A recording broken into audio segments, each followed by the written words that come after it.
Hello viewers, welcome to Kallidaikurichi cinema. இந்த வீடியோவில் நம்ம விஜயகாந்த் 1994ஆம் ஆண்டு தன்னுடைய 42வது வயசில் நடித்த படங்களை பற்றி தாங்க பார்க்க போகிறோம். ஒன்று இல்லைங்க, ரெண்டு இல்லைங்க, மொத்தம் 5 படங்கள் நடித்து ரிலீஸ் பண்ணியிருக்காப்புலங்க. அது என்னென்ன படங்கள், எந்த மாதிரி கேரக்டரில் நம்ம விஜயகாந்த் நடிச்சிருக்கிறாப்புல அப்படிங்கிறத இந்த வீடியோவில் நம்ம டீட்டெயிலாக பார்க்க போகிறோங்க. அதுக்கு முன்னாடி நம்ம சேனல் வீடியோவை இப்போ தான் ஃபஸ்ட் டைம் பார்க்குறீங்களா, நம்ம சேனல் வீடியோவை ஃபுல்லாக பாருங்கள், லைக் பண்ணுங்கள், கமெண்ட் பண்ணுங்கள், சப்ஸ்கிரைப் பண்ணுங்கள், கூடவே இருக்கிற பெல் ஐக்கனை மறக்காமல் கிளிக் பண்ணுங்கள். வாங்க வீடியோக்குள்ளே போகலாம். நம்ம விஜயகாந்த் 1993ஆம் ஆண்டு தன்னுடைய 42வது வயசில் ஃபஸ்ட் படம் பார்த்திங்கன்னா சேதுபதி ஐபிஎஸ் அப்படிங்கிற படம் தாங்க. இந்த படத்தில் நம்ம விஜயகாந்துக்கு ஜோடியாக மீனா நடிச்சிருக்கிறப்பல இதில் நம்ம விஜயகாந்த் வந்து டிசிபி சேதுபதி அப்படிங்கிற கேரக்டரில் செம சூப்பராகவே நடிச்சிருக்காப்புலங்க.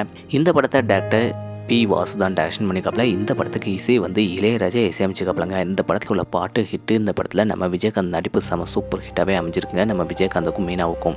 அதுக்கடுத்து அதே வருஷம் 2வது படம் பார்த்திங்கன்னா 1994ஆம் ஆண்டு தன்னுடைய 42வது வயசில் ஹானஸ்ட் ராஜ் அப்படிங்கிற படம் தாங்க. இதில் நம்ம விஜயகாந்துக்கு ஜோடியாக கௌதமி நடிச்சிருக்காப்புல. இதில் நம்ம விஜயகாந்த் வந்து ஏஎஸ்பி ராஜ் அப்படிங்கிற கேரக்டரில் செம சூப்பராகவே நடிச்சிருக்காப்புலங்க. இந்த படத்தை டேரக்டர் கேஎஸ் ரவி தான் டைரக்ஷன் பண்ணிக்காப்புல. இந்த படத்துக்கு இசை இளையராஜா தான் இசையமைச்சிக்காப்புலங்க. இந்த படம் எப்படி இருக்குது அப்படிங்கிறத மறக்காம கமெண்ட் செக்ஷனில் கமெண்ட் பண்ணுங்கள். அதே வருஷம் 3வது படத்தை பற்றி பார்த்தலாம். 1994ஆம் ஆண்டு தன்னுடைய 42வது வயசில் பதவி பிரமாணம் அப்படிங்கிற படம் தாங்க. இதில் நம்ம விஜயகாந்துக்கு ஜோடியாக வினிதா நடிச்சிருக்காப்புல. இந்த படத்தில் நம்ம கீர்த்தனாவும் நடிச்சிருக்காப்புலங்க.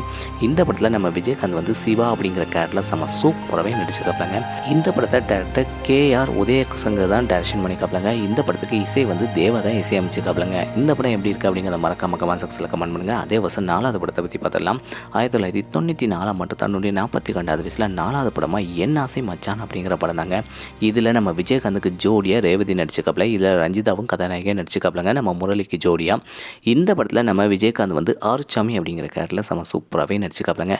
இந்த படத்தை டாக்டர் ஆர் சுந்தரராஜன் தான் டைரக்ஷன் பண்ணிக்காப்புல. இந்த படத்துக்கு இசை வந்து தேவா தான் இசை அமைச்சிருக்காப்புலங்க.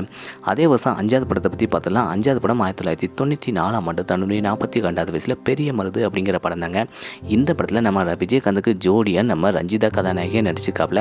இதில் நம்ம விஜயகாந்த் கூட பிரகதி அப்படிங்கிற ஒரு கதாநாயகியும் ஜோடி சேர்ந்து நடிச்சிருக்காப்புலங்க. இந்த படத்தில் நம்ம விஜயகாந்த் வந்து பெரிய மருது அப்படிங்கிற கேரக்டரில் செம சூப்பராகவே நடிச்சிருக்காப்புலங்க. இந்த படத்தை டேரக்டர் என்.கே. விஸ்வநாதன் அப்படிங்கிற டேரக்டர் தான் டைரக்ஷன் பண்ணிக்காப்புல. இந்த படத்துக்கு இசை வந்து இளையராஜா இசையமைச்சிருக்காப்புலங்க. அதாவது 1994ஆம் ஆண்டு தன்னுடைய 42வது வயசில் 5 படங்கள் நடித்து ரிலீஸ் பண்ணியிருக்காப்புல. நம்ம இசையமைப்பாளர் இளையராஜா வந்து 3 படங்கள் இசையமைச்சிருக்காப்புல. நம்ம தேவா வந்து 2 படங்கள் இசையமைச்சிருக்காப்புல நம்ம விஜயகாந்துக்காக.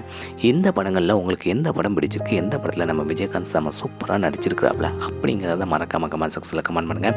இதே போல் சினிமா தகவலை தெரிஞ்சுக்கிட்ட கலிடே குறிச்சி சினிமா சப்ஸ்கிரைப் பண்ணுங்கள். கூடவே இருக்கிற பெல் ஐக்கனை மறக்காமல் கிளிக் பண்ணுங்கள். தேங்க்ஸ் ஃபார் வாட்சிங்.